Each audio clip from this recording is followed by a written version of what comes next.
Arc 6, The Corridor of Memories. Chapter 49 To You, The Worthless Excuse. Gradually, he becomes aware of a sensation of numbness coming out from his arm. Slowly but steadily, the scratch marks of Meili's dying throes were starting to vanish and heal. Realizing that he was being healed, Subaru turned his eyes away from his sleeve. Subaru, well, this room was certainly the big deal it was made out to be. They'd said that the spirit who resided in this ivy-filled room healed the wounds of living beings here in this room. That said, Subaru hadn't had the experience of visiting the room with any trauma up until now, had doubted how effective it would be. While relishing the sensation of his wounds actually being healed, he was being made to reconsider that he'd been unnecessarily suspicious. Meili, despite it being my dying message, Oni-san is still being awful. Subaru. Meili, but Beatrice John's judgment was terribly helpful, right? Thanks to her, the evidence left around your wrists will disappear. The shade of the little girl who was incessantly speaking inside his head annoys him. What really anguished him was that the girl's words really struck deep into his heart, to the point it was impossible to say that they didn't reflect Subaru's inner thoughts. He doesn't know whether this little girl's shade is running rampant due to being part of Subaru, or whether it had been because of her ghost literally possessing him after reading her Book of the Dead. Whatever the reason may be, he mustn't bend his ear to what the little girl is saying. He mustn't listen to her. Just that fact brought his sense of annoyance. Thus, Subaru consciously closes his mind to the sound of these incessant hallucinations. However, the more Subaru tries to seclude himself in his own shell, the louder and more talkative her shade becomes, growing more impish and poking fun at Subaru. The most annoying thing was, Meili, right now, you don't have Beatrice beside you anymore, do you? Since there's no one in your way, why don't you just get rid of that sleeping girl? Subaru, hook. Meili, hee, don't start looking like you're about to cry. I know you're trying to ignore me, but you can't. Oni-san's such an adorable guy. The little girl's voice, which had no corporeal presence, was heard by Subaru as if it was a whisper in his ear. If he closes his eyes, it feels like the little girl's gently leaning on his back, her figure spitting out these sweet words to his ears accompanied by sweet sighs. It almost feels like he is able to see her hallucination.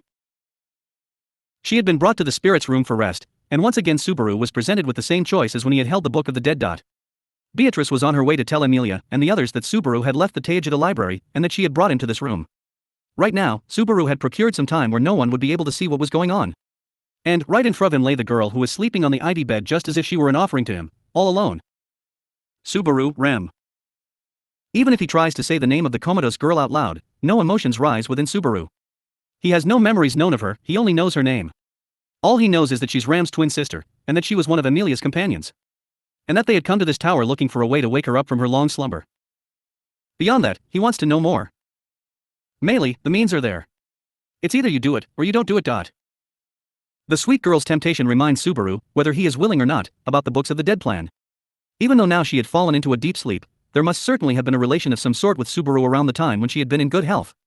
By borrowing the powers of her Book of the Dead, he can find out what kind of relationship and feelings she had towards Subaru. Above all, he would be able to take that life far more easily than Meili's. The likes of this girl who was in a comatose state could even be suffocated by just smothering her face with a damp cloth. He must do it quickly. Subaru. Am I being stupid? No, I'm definitely being stupid. Restraining the feeling of impatience brimming in his arm, Subaru rethinks his foolish idea. Immediately carrying something out like that wouldn't be good. Jumping at the situation in front of his eyes, as if drooling, would have no meaning if there wasn't a continuation. Killing is the method. Subaru desires to find out what everyone truly thinks of him. As far as it comes to achieving that result, this was also a good moment to screw up how he'd do it and rush the killings.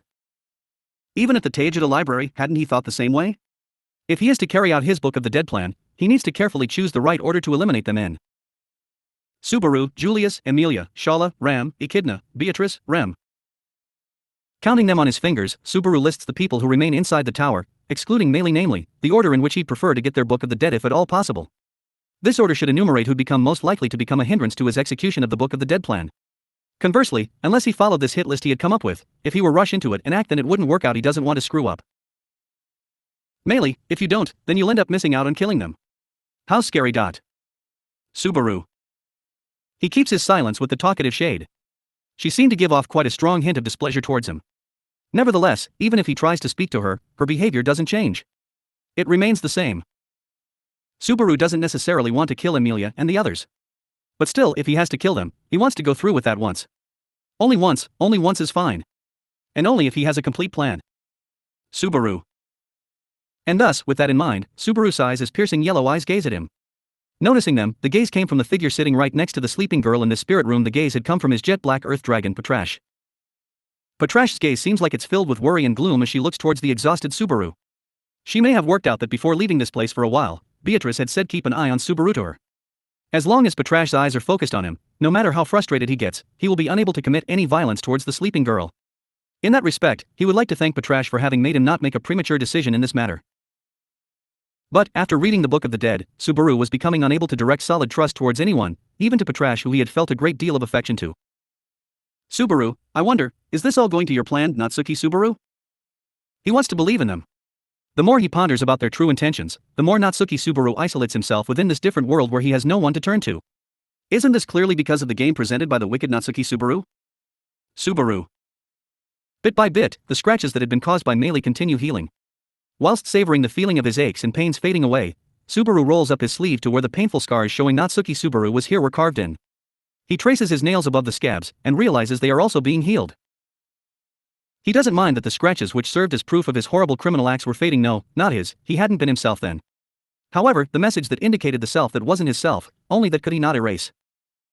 Subaru, this message as well. The wound that had been carved into his left arm, and the one in his right arm too, had both been scratched in a similar manner. On his still unfamiliar black arm, which is mottled by black spots, there is a wound that at first had not been there. He had carved this wound there as if he was returning the favor for the wound that had been carved into his left arm by his other self. Who are you? He holds that serious question engraved into him as a wound. Subaru. And so, while injuring himself without giving a toss about his own body, Subaru, at the same time, was unable to recognize something. Subaru, HGH. The fact that Patrash gazes pitifully at the wound left behind on Subaru's arm, as a result of his own self-harm. Even if the scratches Meili had given him were to disappear, if they were to look at Meili's own hands, they would find it clear that she had died trying to put up a fight, trying to desperately ward off the one who had killed her. The logic of thinking that he had concealed Meili's murder from everyone was based entirely on his terribly sloppy cleanup afterwards. All it would take is for one gear to collapse to set everything into motion. He feels like a marionette being dangled from the top of this tower, standing on thin ice, turning his face away from the root of his problems, an amusing clown desperately fighting to keep his balance. That is what Subaru has become. However, this amusing clown's performance will finally earn itself a curtain call without encountering any more obstacles in his way. And that is because, luckily for him, Meili Portrait's corpse had not been found anywhere. Subaru. The atmosphere around the dinner table was awfully heavy between everyone as they looked at each other. This was due to the dangerous circumstances that they had found themselves in. Half of them had recognized that their desperate search for Meili's body had been fruitless, and that they had already been far too late. Although they were too few to call their search an all-out frontal assault, they had still split into groups and mobilized everyone so that they could search for her. As a result, they had spent almost half a day trying to find her without even finding a trace of her. The feeling that it had all been for nothing had grown. It was understandable that many of them were experiencing immense levels of stress. Ram, everything's just been going wrong since we came to this tower, huh? Subaru, no need to put what was left unsaid so clearly, even if we're thinking that. Whilst munching on his dinner, which consisted of something like dry bread, he mumbles this, staring at Ram with a growing feeling of lethargy. Receiving Subaru's protests, Ram shrugs her shoulders, a blank look adorning her face. However, even for her usual calm and composed self, an aura of fatigue was coming off from her. And it wasn't just Ram, everyone in the tower was in the same state as her. Emilia, for now. I first went to ask Reed about her, but he said he hadn't seen her. He said that no one had come there since yesterday, and that he was getting bored. I don't think he was lying. Since Meili had seen what Reed's like, I don't think she'd have gone there alone. Beatrice, it's hard to imagine that even that arrogant man would harm such a little girl, though I can't say that for sure, as scary as that is, I suppose. But Betty ultimately agrees with Emilia's thoughts, in fact. Emilia and Beatrice exchange words between them regarding the red-haired, eye-patch-clad man who guards the second floor. Although in his mind that man had done nothing but cause him great torment, Emilia had faced him and more or less heard him out safely. It seems like she had managed to come back unharmed. Feeling a sense of relief by that fact, Subaru shook his head.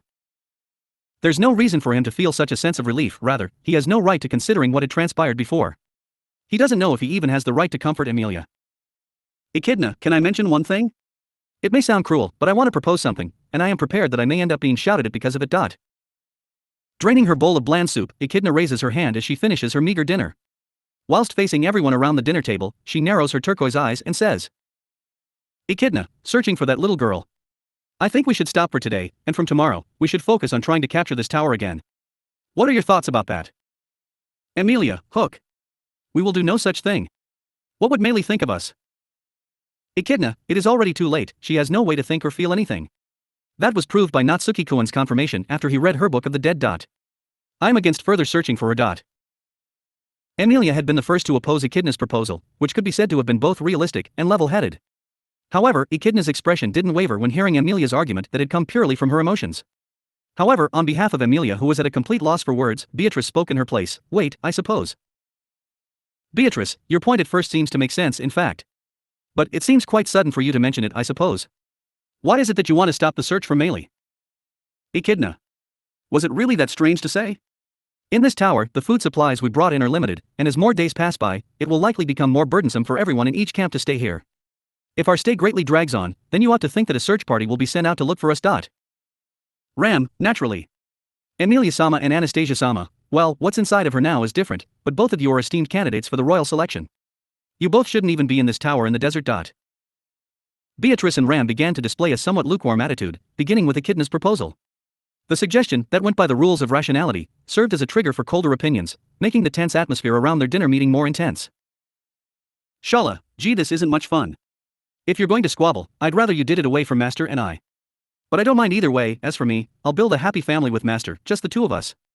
A girl first, and then a boy, and then another boy. He doesn't deign to reply to Shala, who had slipped into the seat right next to him. She babbled on, sticking her tongue out at the tense atmosphere around her. She'd also shown this kind of attitude back at the library. Shala had pressed Subaru for a choice back at the library. What was it that she had wanted Subaru to say back to her? If she refers to Subaru as her master and completely idolizes him, then how far would she go for him?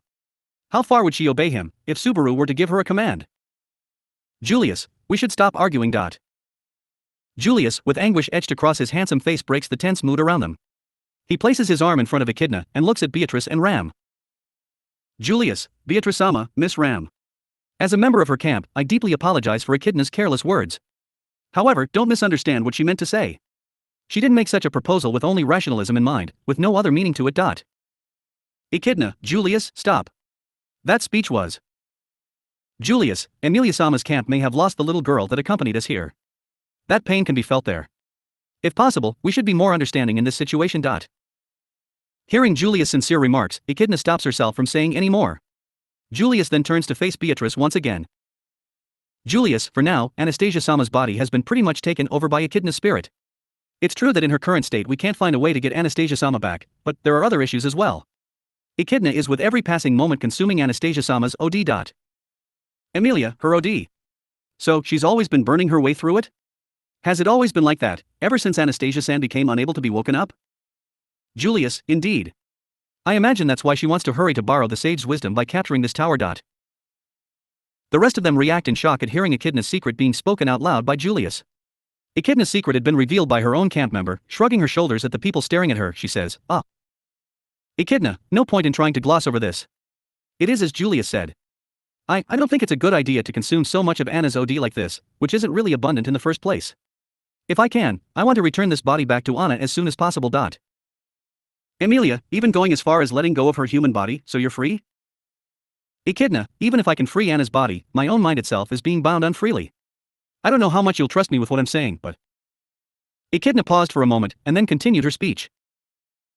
Echidna, essentially, one's very vessel should contain its own being. Even if you just borrow the outer shell, if the insides doesn't come with it, it will fall to tatters and become unnatural. And that's just plain awful. Everyone. Casting her eyes down, Echidna's words had been relentless, as if she were cursing herself. Her story had struck Subaru's heart to its very core as he'd listened in casually. If you just borrow the outer shell, and the insides don't come with it, that pierces his heart really profoundly. Echidna, anyways, that is why I want to hurry up and capture this tower. By all means, if you don't believe what I have said, you can let someone like Beatrice poke around this body just to make sure. I suppose they will immediately see how distorted I am as a spirit, and how much OD I have consumed. Echidna leaves to the others the proof of her own situation without noticing the turmoil brimming inside of Subaru, brought upon him by her words. In fact, after being nominated, Beatrice takes Echidna's arm and probes into what in principle is her body. It seemed like Echidna's words were proven to be true. And, receiving that result. Amelia, okay. I understand the difficult circumstances that Echidna and Anastasia-san are in. It's no wonder you want to hurry up and climb all the way up to the top of the tower. Echidna, I do not know if this will bring you peace of mind, but if it is as it is said and the sage in this tower is omniscient, possessing esoteric wisdoms, then it is possible that he may also know the whereabouts of where the little girl disappeared. When putting it this way, I really do know how unfair it is, but... Amelia, no, thank you. It's better than having no hope left at all. You're also looking out for me, and Meili too, aren't you? Echidna, maybe. Or maybe it is just that mine and Anna's body is far too cute. Echidna, her face showing traces of awkwardness, turns away from Amelia, who seemed prepared to accept her claim. Amelia narrowed her amethyst eye, seeing Echidna react like this. Taking a deep breath, she once again spoke. Amelia, I am really worried about Meili. But I also get Echidna's point. So, starting from tomorrow again, let's do our best to try and get to the top of the tower. Of course, I will keep looking for Meili as much as I possibly can, but... Julius, remember to not neglect the importance of capturing the tower, Amelia-sama. Amelia, I know. Sometimes, you've got to think on your own about what's important. Putting her hand on her cheek, Amelia chastises herself, a firm resolve grows deep in her irises. Turning back, she looked towards Subaru, who had been observing the exchange as if he was a spectator. For a moment, the intensity in her gaze overpowered him, but the words Amelia continued with did not scathe into him. Amelia, is that okay with you too, Subaru? Subaru, I guess that's okay. That way Meili can also rest in peace. No, I guess we all need to move forward. No, that. Why are you asking me? Amelia, because Subaru read Meili's book, When I saw Subaru's reaction immediately after reading it, That's why I think the one who is the most worried about Meili should be Subaru. Amelia reminded him about it. Hearing her words, Subaru held his breath. It wasn't just Amelia who was looking at him. Beatrice, Ram, Echidna and Julius, everyone was looking at Subaru. What sort of intention is present in those gazes? He can't hazard a guess. Without even realizing it, Subaru moves his lips in accordance to the treacherous spirit inside of him. Subaru, I'm definitely worried. But I think Meili also would have wanted us to go on. Perhaps, just so he could utter the most superficial words in the world. Late at night, Subaru springs himself into action, finally having the time to freely act without anyone interfering. Subaru. After the group resolved to rack each other's brains for ideas on how to capture the second floor, and after having established a firm plan for tomorrow, the meeting at the dinner table ended. They then proceeded to get ready for bed. It was a night in which unforeseen problems had occurred to one of their companions. Naturally, they recommended that they put all their bedding together in one room and sleep together. So, more or less, they gathered together in one room and made an improvised partition across the room using a blanket to act as a curtain between the male and female sides. However, Subaru had insisted on sleeping inside the spirit room. The after effects from reading the Book of the Dead was most of his excuse. Practically, after having experienced what followed Subaru reading the Book of the Dead, no one had tried to argue with him. Of course, Beatrice had shown particularly strong disapproval at letting Subaru sleep alone, but the spirit room has a fixed capacity limit. Sick with worry, Subaru's voice had trembled, but Beatrice had to withdraw her opposition to it. Rather than it being a boon of Subaru's acting prowess, it had likely been his awfully pale face that had influenced them. Honestly, it was a miracle that he hadn't collapsed. He was aware that he was in a terrible state. Meili, I think Meili also would have wanted us to go on. What an actor you are, Subaru. Meili, Fufu, don't get mad now. It isn't sarcasm. I truly think that, and I commend you for it. He had thought she had been surprisingly quiet during the meeting at the dinner table. He wonders if she had something to do with the barefaced lie he had told at the end. Even if he refuses to listen to this troublesome hallucination, blocking his ears to her voice has no effect. That sweet voice continues to cause him discomfort, just like the sound of scratching a chalkboard with nails. Meili, so tonight you're not going to take care of the blue-haired one Isan's head? Subaru. Her shade kept repeatedly hinting to Subaru, who had waited for the evening to grow dark to take action, about the existence of the sleeping beauty in the room. To the same shade's temptation from several hours ago, Subaru's answer remained the same as before. Subaru, it isn't her turn yet. Saying that, Subaru leaves the room without even looking at the sleeping beauty's face. At that moment, his eyes met with Patrash's, who had slightly opened her eyes. He handles the situation by bringing his finger to his lips, shushing her, a gesture that indicated to her to keep it a secret. He did not know to what extent the intention has been transmitted to his reptilian companion, but at the same time it feels like Patrash is more clever than creatures like dogs or horses. Whether or not she is, it would be nice if she remained silent. Subaru. After ensuring he had made it so he ended up being left alone, the reason why Subaru started to move in the dead of night wasn't to take the lives of his sleeping companions, and to put the plan of the Book of the Dead into practice. Of course, he had carefully considered that scheme too. With Subaru's abilities, it would be best for that plan to be realized with surprise attacks, and you could say that while they're sleeping would be the best opportunity. However, it is still too early. It is a last resort, a deed that goes against humanity, that he shouldn't do unless they force his hand. Then, for what purpose had Subaru started acting in the dead of night? It was because of Meili, my corpse, what are you going to do about it? Realizing where Subaru was going, the voice of the little girl, as if standing behind him, poses him that question. Subaru doesn't reply to her, but the direction he was walking towards was just as good as a confirmation to her question. Subaru is acting to dispose of Meili's still hidden corpse. Subaru. Whether you can call this a ridiculous story, or a lucky situation, or whatever, in any case, he had no other choice. That today, Amelia and the others hadn't found Maylee's remains should be called nothing more than a devil's plot, rather than God's plan. Thinking back on it, in regards to the situation, his cover-up for the abrupt situation was full of holes that were plain to see, to the point that he wanted to curse himself for his own dim-wittedness. Unexpected as it was, she hadn't been found. That had saved him. However, from tomorrow, whilst committing himself to capturing the tower, it would be no strange thing if they were to find by chance something that had slipped by them. At least, he expects that Amelia will not abandon searching for Maylee. Seeing that she is a girl without any troubles of her own, her heart will not give in until the situation is resolved. It's easy to imagine that she'll continue to look for the little girl that had vanished. Therefore, it was necessary for Subaru to have peace of mind. If he can't have peace of mind, he wouldn't be able to lay the groundwork for his success. Unless he lays the groundwork, he won't be able to build his castle on top of it in the future. If the groundwork can't be built, he will not be able to achieve his future. To Natsuki Subaru's peace, the existence of Maylee Portroot is an obstacle. Maylee, I guess it kind of feels like you're being even more restless now inside your head. He turns a deaf ear to her. She had just made her affirmation clear she would get in his way. He firmly refuses to let that happen. As Subaru travels stealthily through the night, making sure not to draw any attention to himself, he arrives at the room where he had hid Maylee's corpse. Although the rooms in this area all look the same, you can see discoloration in the stone wall near the entrance of this one, making it so that the room is easy to identify via this landmark. Subaru, honestly, this is going to leave a bad aftertaste. Taking her out from the tower's entrance into the desert and burying her in the sand would be for the best. She would continue to decay if she was left for a few more days inside the building. And although the temperature aren't too high or too low, a body, after ceasing biological functions, cannot be expected to avoid rotting. Indeed, if he wanted to never have to see it again, the best would be to bring it far away from the tower, as much of a pain as it would be, and turn her into chow for the witch beasts prowling about outside. However, he imagined how that would weigh on his heart. No matter what, it was an impossible decision. Subaru. At the back of the dim room was enshrined a square lump of rock. On the opposite side of it, her corpse was hidden. You couldn't overlook it if you consciously looked at it. It was an awfully childish manner of hiding. While he was feeling pathetic at losing his head, Subaru went around to the other side of the stone. There, Maylee's approximately half a day old remains. Subaru, huh? Without thinking, his voice leaks out. His head renounced grasping the view before him.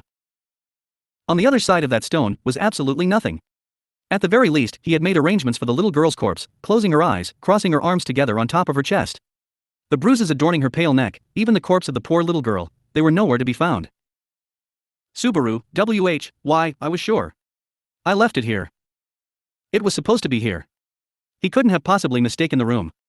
He didn't make such a fundamental mistake when coming here. He didn't.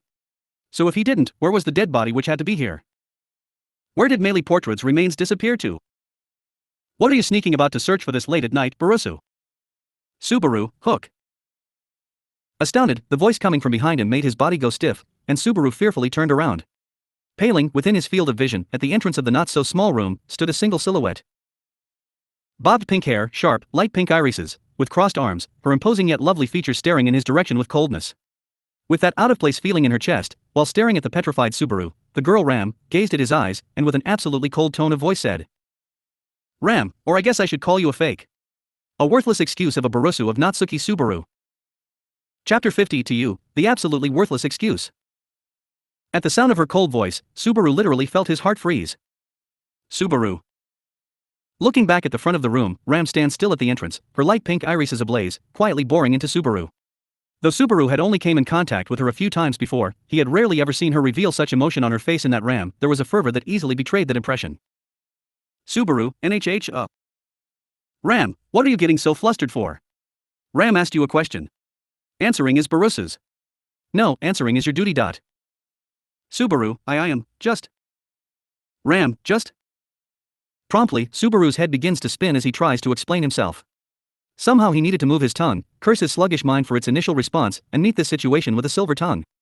However, in addition to having been thrown into this unexpected turmoil, in the first place, before this had occurred, Subaru hadn't even processed how Maylee's corpse had disappeared. He hadn't even prepared the words to talk his way out of things. He wasn't even able to prepare to come to grips to what was happening right before his eyes. All that Subaru can do is open and shut his mouth awkwardly as he tries his best not to say anything improper. Even though Subaru's manner now supported his suspicious behavior louder than any words could. Subaru. Ram narrows her eyes at Subaru's silence. The coldness in her gaze, which he had already thought to be at the level of absolute zero, falls even further. It almost feels as if he had been assailed by a sharp, bone-chilling blizzard. While desperately trying to keep his knees from trembling, Subaru slowly starts to understand, too little too late. Had he been set up? When Meili's body hadn't been found, the meeting at the dinner table had been a bluff. When they had reported that Meili's body hadn't been found, Subaru had been relieved that he had escaped from a chance of being blamed. Desperately searching in vain, they hadn't found the little girl's body that hadn't even been hidden that well. His bad luck had prevailed even in these unnatural circumstances. Subaru had accepted the convenient truth, putting off any niggling doubts that had concerned him then. And that resulted in him being caught up in this uncouth act. Hadn't Subaru also repeatedly seen this in various TV shows? In the final scene, the murderer who had meticulously put together his perfect plan returns back to the crime scene and gives himself away as the police and the detectives are closely watching the crime scene. And due to that, they give away that they committed the crime by showing themselves as being the smoking gun. That kind of comedic-ish moment. Somewhere in his mind, Subaru had thought that if it was himself, he would never show such stupidity. Any connoisseur of mysteries will take note of the sheer foolishness of the dumb criminal slipped up at the very end. He had acted completely the same way, rather worse, for his shock of being caught up in this act had made him quite a miserable sight to behold. Ram, fake dot. Ram's quiet mutter barrels into him as he is stricken by his own defective actions. With just that single word, Subaru's brittle heart crumbles and sinks in his chest, as if he had been shell-shocked by a mortar attack. As soon as he had heard it, his face had turned as white as a sheet, his lips trembling. Ram let out a sigh. Ram, so, you have nothing to say to defend yourself. I guess that's proof that even you yourself were aware of what a botch job your acting is. You didn't prepare well enough when disguising yourself as him. There's limits when it comes to not being diligent, don't you agree? Without hiding her contempt in her voice, Ram starts to tell Subaru why she had suspected him. Fakeness, poor acting, and showing insufficient understanding towards Natsuki Subaru were all pointed out by her. Not only was Subaru lost for words, but his heart felt as if it was going to crack, and the flow of his blood ached with each heartbeat. In fact, Subaru bit his lower lip, and blood started to stream out, accompanied by a sharp stinging pain. A fake, a poor imitation of Natsuki Subaru, a fake. That thought settles into the pit of his stomach as if it were thick, black sludge. A disgusting sludge covering him from head to toe, a weight that caused his knees to stop trembling. Instead, where the depths of his eyes had burned, a blaze glowed, dancing atop the fuse of his dark emotions. One could call it hostility, malice, malintention, or perhaps an intent to kill. Ram, there's no way such unnatural behavior would go unnoticed, well, except for those that can't spare the heat for it. That could be said of Julius, Anastasia-sama, well, Echidna. Subaru, you're sure letting it all out. Here I am listening to you patiently without even saying a word. Ram. Subaru, a fake. I think you're crossing the line here of false accusations. Who the hell do you think you are? Ram, false accusations, huh? Subaru tried to voice his objections, painful as it was, in response to Ram's unwithering sharp tongue. Of course, the point she made had been completely correct. Even if he didn't agree with having been sternly described by her as that worthless excuse, that unfillable void between Subaru and Natsuki Subaru existed. However, she couldn't have noticed this. If she comes to notice it, then it would become impossible for him to worm himself out of this situation. He can't stop here, halfway through. Subaru, false accusations upon false accusations. My ears are deaf to them, you know, I can't hear any of them. Shoulders shrugging and cheeks distorting into a scowl, Subaru speaks while glaring at Ram. As if he were dramatizing truth and lies, which even he himself felt as to be so brazen, to be the truth of the world. Subaru, anyways, what's with going on about me having wanted to wander about in the middle of the night? I just wanted to stretch my legs and think a bit whilst there was no one around. That's why I deliberately went somewhere where I wouldn't be around your little sister. Rem's sleeping, nor Patrash's presence. Ram, did you really think that nobody had seen anything? Ram had quietly asked Subaru this as he was rapidly blurting his excuses out. Her words were brief, but sharp, designed to puncture deep into his vitals. Subaru. Holding his breath at hearing her inquiry, he racks his brain, trying to figure out what she really meant by saying those words. See, seen, not be seen, can't have seen. Where had Ram got this word from, see? What does she mean by this? Meili's corpse? Or perhaps the Meili from before she had became a corpse? Or had she seen him working on hiding Meili's corpse? Or maybe. Ram, nothing, even if it was your plan that nobody would see anything, the Earth Dragon was diligently watching your strange behavior. And because of that, Ram was also able to watch you in the same way. Putting her fingers to her lips, right in front of him, Ram deliberately makes a scene out of showing this particularly uncouth gesture towards Subaru. Subaru, what the heck are you saying? Without understanding the meaning of her behavior behind her gesture, Subaru let out these words in bewilderment. However, he did have quite a recent memory of this particular gesture. It was none other than the gesture Subaru had shown to Patrash before leaving the spirit room. Right now, he couldn't for the life of him understand the meaning behind how it had cropped up again in this place with Ram.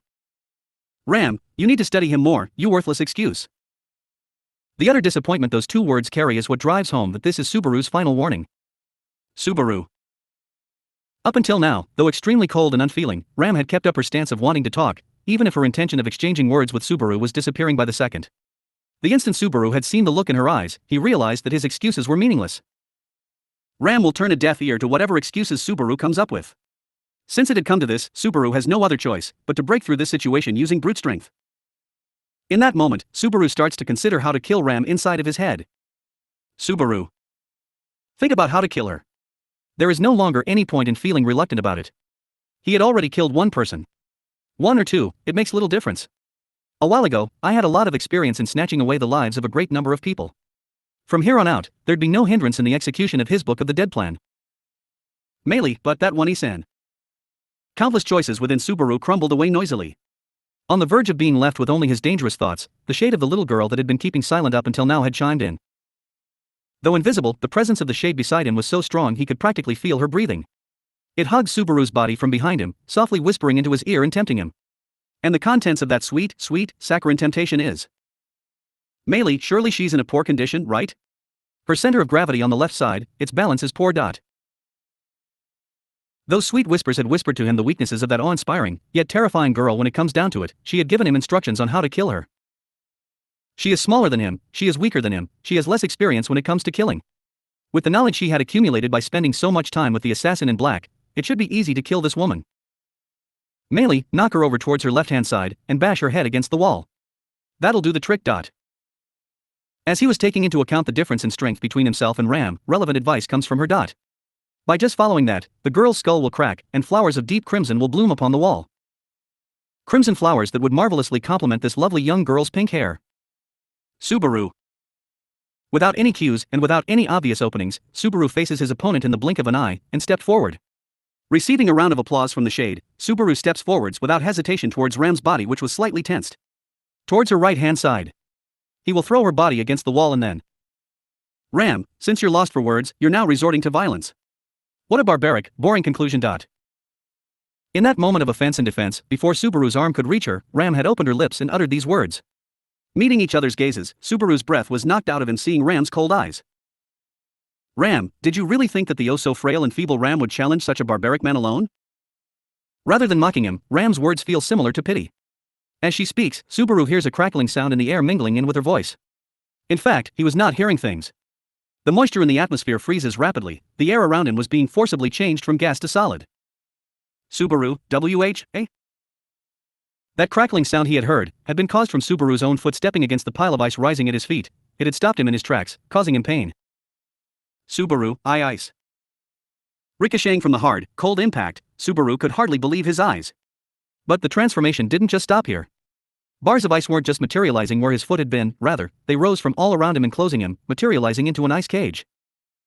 Subaru, you kidding me, what the magic? In the blink of an eye, the ice cage finishes materializing, Subaru was completely trapped within. Seizing the bars of ice with his hands, Subaru tries to violently shake them in an attempt to break that prison. However, his efforts only result in him being astounded at the strength of the ice. The bars did not yield even an inch. Even if he kicks and punches with all his strength, he doesn't at all believe that he'll be able to break through.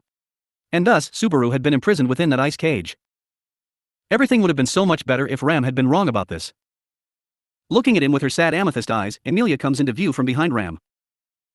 What had happened was hardly surprising. Subaru finds himself dumbstruck like a monkey inside a cage. Subaru. Ram and Amelia had banded together to restrain him, that much was obvious. Unlike Subaru, however, they had the option of cooperating with each other. From the very beginning, the choice of trying to go against a dangerous person alone wouldn't have cropped up for them. Ultimately, Subaru had definitely been dancing in the palm of their hands at every step of the way. Ram, in this scene, you won't be able to aggrandize yourself with frivolousness, never mind chattering away with your unproven twaddle. As an actor I can barely say that you are below third rate, let alone second rate.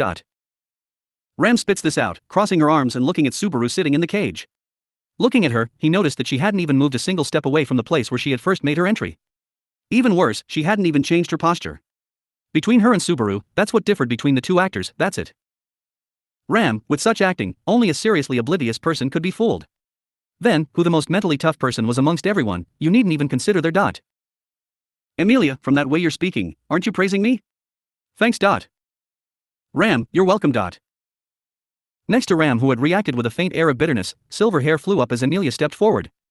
Judging by what Ram had said, this ice cage had been handmade by Amelia. In other words, it can be concluded that this was a kind of magic she is able to use. Had he not been stuck in this situation, Subaru would have definitely been impressed by her enchanting ice magic, which suited its owner's beautiful, mystical face quite well. But seeing that practically he was a captive in the ice cage and witnessing just how strong it is, at a glance he can understand the difference in strength between him and her, and just how inferior he is. The difficulty level of executing his Book of the Dead plan, that ranking had now greatly changed. But before that, Amelia, Subaru, what were you trying to do at this time? Weren't you supposed to be resting in the room? Subaru, Looking worried, Amelia asked Subaru what he had been doing here at this time. A serious look of anxiety dwells in her eyes, but when it comes to this situation, the only possible conclusion he could think of it as being a simple honesty that practically almost classified as stupidity. She was mistaken, thinking that there was a logical reason behind everything. Even Subaru has his own say about this. A reason how he had ended up like this certainly exists. However, telling them would be like grasping at thin air. Who on earth would believe Subaru's words? Ram, Amelia-sama, it's pointless to ask him that. I doubt he will answer your question honestly. I am doubtful in handling it as if it were Barusa. Amelia, but Subaru is Subaru. Ram, you must understand that, right? Ram, just a counterfeit that has a similar appearance only, that's how Ram judges it. If anything, it seemed to resemble something closer to one of Subaru's own thoughts about himself. Ram rebuked Amelia's notion. Most likely, it had been Ram who had suspected Subaru, and also proposed to keep an eye on what he would get up to at night. For sure, Amelia must have been standing by as the rear guard, brought along in the case of an emergency. In other words, the answer to dealing with the Natsuki Subaru, who is not Subaru, had already been noticed by Ram a while ago. And afterward, all that was left was to take the steps to confirm both the fact and the accompanying grievances. Ram, thanks to Amelia-sama, you were captured without any harm done. I wonder if a bit of pain will make you willing to tell us what we want to hear. Subaru, pain, like torture me? Isn't it a well-known thing that that's not only extremely sadistic, but needs sophisticated knowledge? Ram, I will do what is necessary. Besides, I don't really like inflicting pain on others, but it is a specialty of mine. Keeping him in a cage with a space of not even 2 meters square, Ram wasn't going easy on Subaru. Pale and slender though her fingers may be, her humble claim of inflicting pain is my specialty feels frightfully convincing to Subaru. If he keeps going like this without doing anything, if the opportunity to launch a counterattack doesn't present itself, it will end up becoming a case where no matter how hard she searches for his secrets, he would just be meaninglessly confessing his miserable behavior. Amelia, wait. You can't hurt him. I won't let you do that. However, Amelia, who herself had imprisoned Subaru in the ice cage, was the one to stop Ram before she could resort to extreme measures. She turned her back on the cage Subaru was in and faced Ram directly. Ram, Amelia-sama, weren't you supporting Ram? Amelia, I endorsed your opinion of questioning him because I also felt that Subaru was acting strange. But it's because I thought this might happen that I decided to stay here. Ram, it's because I didn't want something like this to happen that I asked Beatrice to keep Julius and the rest company. And yet, I did not think Amelia-sama would be so disobedient. Too naive. Without hiding her irritation at the difference in their opinions, Ram points at Subaru, who was hiding behind Amelia's back. Regarding them, she utters the biting words, "Is this okay?" Ram, he's too lacking in the points that the original Barossa should obviously have. I heard you talk about the Watergate City. Pristella. It seemed like there you'd met a shape-shifting Sin Archbishop. Amelia, yes. A reason for us coming here was to change back those people who that Sin Archbishop changed into a different form. Ram, then what are the chances that Sin Archbishop could have become any of us? Amelia. Ram, even if they're not that specific Sin Archbishop, if they are able to freely change their shape, then we can't go by outward appearances. Their normal conduct, the feeling when they try to talk, if all of those things are different. Ram responded with logic while holding back her anger towards Amelia's emotion-driven opposition. They're nothing but deductions and baseless accusations towards Subaru, but they didn't have any basis to deny them. And no less important than that, Subaru, no, I felt repulsed by the topic at hand. Subaru, hook. A flashback, white memories. They come not from Natsuki Subaru, but from a small fragment of the memories seen in the Book of the Dead. The memories from when I was herself. Training, that's what they called their actions towards me. Even though dread was carved into me many times, the most terrifying thing to happen to me was when my body was made to change into countless innumerable frogs. Even though my consciousness existed only in one body, my infinitely fragmented consciousness did as it liked, leaping whenever it wanted, running wherever it wanted. Dreading the thought of not being able to go back to my original self brought the realization that I had forgotten what my original self was in the first place. Having my reason for existence as a living being crash like that, I was thankful from the bottom of my heart to Mother the moment I was returned to normal. And at the same time, the idea that I should never, under any circumstances, go against her orders was etched into my soul. Subaru, hook. Recalling that dread directly, almost as if he personally lived it, Subaru's field of vision blurs. One's own appearance is something that is directly linked to one's identity and sense of self. Tampering and changing that is one liked on a whim, that could only be called blasphemy to one's existence. The most detestable deed of all. Amelia, that's too extreme, this is quite unlike you, Ram. You sound like you're forcing me to contain him. Ram, can you even say nothing's up? Before that man behind us. Amelia and Ram continue their arguing while Subaru alone drowns in anguish, feeling like his stomach was churning. However, Ram's claim was like a probatio diabolica. You can prove that something is, but no one can prove that it isn't. This Natsuki Subaru was not the Natsuki Subaru that they wanted. To explain that theory, some kind of shapeshifter power was helpful. It made it simple, and at the same time, it was unbearable for the current Subaru from the bottom of his heart. Overwhelmed by the hostile emotions inside him, Subaru wheezed in pain. Ram, I need to make him spit it out right now. So I can know where Meili and the real Barusu are. Subaru, ah? That complaint from Ram, like a surprise attack, overloads Subaru's consciousness. It was a bolt out of the blue, a truly unexpected comment. Subaru. Raising his face, Subaru looked at Amelia and Ram, at their continuing quarrel. Gazing at her back, he couldn't see Amelia's emotions, however, Ram's face was clearly visible to him. Her eyes, burning with rage, contained no schemes that would snare Subaru into lies right here. At least, what she just stated was what she really meant. In other words, this means that Ram and the others hadn't found Meili's remains. The only thing that was lying in wait, in trying to denounce Subaru right here, was his suspicious behavior, since he couldn't at all, try as he might, play the part of Natsuki Subaru. He understands where the confused Ram's questioning was coming from. But at the same time, he didn't understand. If it hadn't been Ram or Amelia, who was the one who had moved Meili's remains? If it had been neither Ram, nor the others, nor Subaru, then there was another agenda at work. Amelia, real or fake, you can't just decide like that. I mean, the Subaru that is here right now is. Subaru, I have amnesia. Ram, huh? Holding onto the ice cage bars, Subaru's scream cuts into the duo's quarrel. Hearing that screaming voice, Ram appears taken aback and confused. That one unexpected angle of attack leaves Ram's mind blank. If it had been a trick, employed to poke gaps between her logic and disturb her thoughts, then it had been a success. But there had been no such intent, this had been Subaru's scream of truth. Subaru, chew. As for why he had cried this outright at this moment, even Subaru himself has no clue. In this loop, Subaru had hidden the fact that he had lost his memories, and had tried to imitate how the old Natsuki Subaru had seemed. Thanks to that, his life hadn't been snatched away this loop. And though that had not come to pass, hadn't there been some other alarming situations that perhaps even rivaled that, which had toyed with Natsuki Subaru, and chased him about, one after the other? But in truth, concealing his amnesia had complicated everything else in this loop. So what will happen now, after his grand reveal? Ram, after all this time, you're still joking like that. In reality, the moment her stagnating thoughts had resumed their activities, Ram's expression became dyed in anger. The girl probably thinks that Subaru's desperate cry now was a desperate lie, that it's nothing more than sheer nonsense. Amelia, Ram. Listen to what Subaru is saying. There was a reason after all. Ram, are you serious, Amelia-sama? That was completely unbelievable. With arms stretched, Amelia stands in front of Ram, rallying with Subaru's words. If she thinks he had only jumped up and taking advantage using this absurd excuse, Subaru may as well give up on continuing to speak. However, standing in opposition to Ram, who wants to reject it completely, Amelia still faces her with resolve. Amelia, it's worth believing him. Didn't we all up until now? Ram, hook.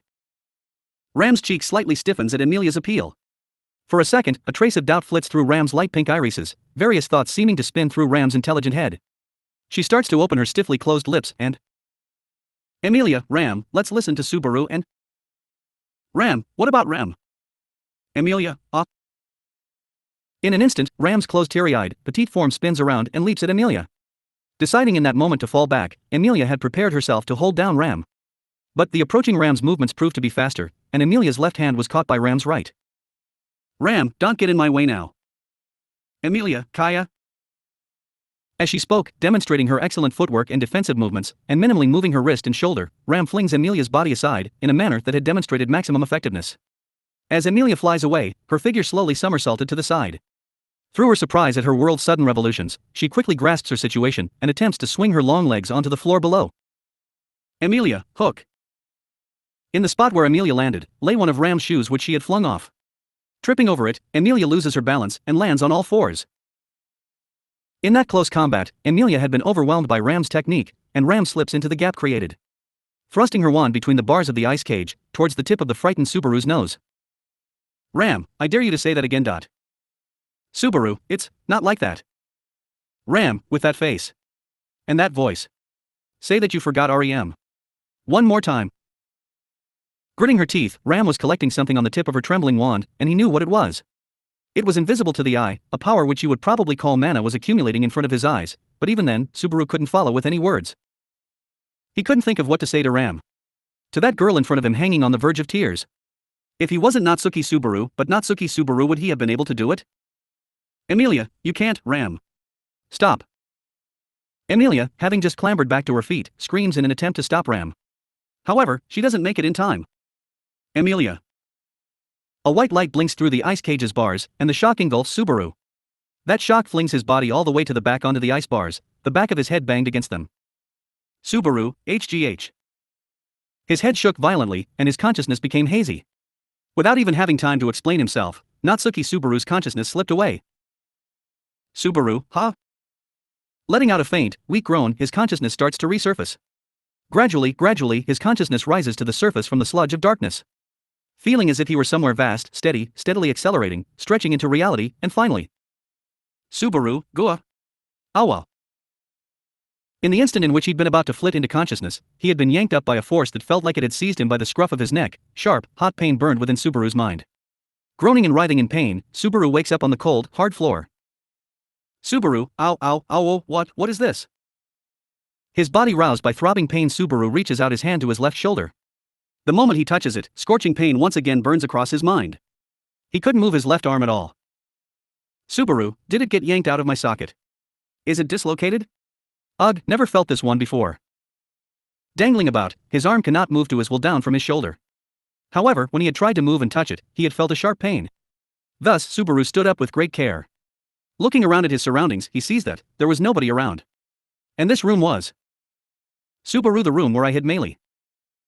In other words, he was in the same room where he had been conscious up until just before. As evidence for that, behind Subaru, the ice cage Emilia had magically crafted was still there. It was strange that Subaru had been lying down outside of the cage. Looking at the cage, it didn't appear opened, and it didn't look like he should have been able to get out of it by any normal means. Subaru, so does that mean my shoulder was? Thinking to that degree, Subaru notices the relationship between his dislocated shoulder and his escape from the ice cage. The gaps between the bars of the ice cage were so small that it would be impossible to get through them unless he was the size of a child. By force, it should be possible to get through with his shoulder dislocated. The question is, how did Natsuki Subaru manage that whilst unconscious? Also, Subaru, where have Emilia and Ram gone? Within the room, the girls who'd been arguing with each other not long ago, or even about to kill each other, their figures were nowhere to be seen. That situation was far too unnatural. No, it was more like a terrible situation than an unnatural one. Subaru had been knocked out of consciousness, and thus knew nothing about his shoulder's dislocation, or Emilia and Ram whereabout, or anyone else who should have been here. Subaru looks around the room, wondering what had happened during his unconsciousness, looking to see whether anything strange had occurred, and there he saw it. Natsuki Subaru was here. Subaru. On the walls, everywhere he could see, those words were engraved. Cut into the stone wall, crudely shaped words were carved as if scribbled into a notepad. Had it been the fragment of stone that was near the wall that had done that? It seems like it was part of the stone that had been in the back of the room, which had been originally used to hide Meili's dead body. Using that stone fragment, the phrase Natsuki Subaru was here was engraved onto the wall. If it was just that, then the impact had not been as great as when the same words had been carved into his arm. Under the influence of the surprise and astonishment that the Redux had brought along to him, he should have laughed it off as no big deal. But however, Natsuki Subaru was here. Natsuki Subaru was here. Natsuki Subaru was here. Natsuki Subaru was here. Natsuki Subaru was here. Natsuki Subaru was here. Natsuki Subaru was here. Natsuki Subaru was here. Natsuki Subaru was here. Subaru, oh. Tightly packed together, abnormally so, the words were engraved so that they completely covered the walls inside the room. They had even looked so natural that he hadn't truly noticed the uncomfortable feeling from the start. The words were so abnormally and stubbornly engraved to the extent that it had looked somewhat like an optical illusion, due to the excess of that pattern on the walls. Inside this room, for what purpose? Engraving these characters. Oh, fuck is up with this creepy ass room? Fuck is this crap decorating the walls? Subaru. Shuddering, standing stock still, the voice coming from behind Subaru inspired fear, and it wasn't down to the fact that he hadn't detected its presence. After all, Subaru's attention right now had been firmly fixed at the writing on the walls. He wouldn't have noticed anyone approaching. Thus, he was not surprised because of that. Subaru's surprise had come from how familiar that crude voice sounded. The terrible memories of it that he wanted to forget. Hell you doing looking so blank, small fry. What's a small fry doing so far away from his flock? Aren't you just asking to be a bigger fish's prey? As he spoke from behind Subaru, who dares not to look back, the red-haired man's laugh rang out like a shark's. Oh, how he laughed indeed, that man who should by all means not be here. End of chapters 49 and 50. To you, the worthless excuse.